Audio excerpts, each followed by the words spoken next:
বিশ্বকর্মা পূজা। উনি সৃষ্টিশীলতা এবং সৃজনশীলতার দেবতা। এই শিল্প সৃষ্টির দেবতার পুজো করতে গিয়ে, সৃষ্টিশীল দেবতার পুজো করতে গিয়ে আমরা নানা রকম ভোগের ব্যবস্থা করে থাকি। এই ভোগের একটি অন্যতম জনপ্রিয় একটি উপাদান হচ্ছে এই বেগুনি ভাজা। এই বেগুনি ভাজাগুলোকে আমরা অত্যন্ত যত্ন সহকারে নিবেদন করার জন্য ভেজে থাকি।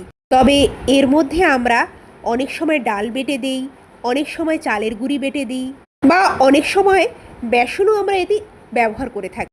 তার সাথে একটু সোডা ইউজ করলে মন্দ হয় না।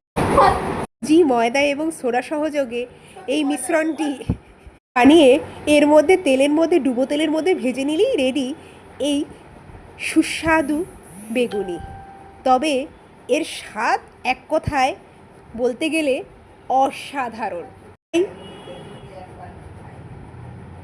আর দেরি নয়,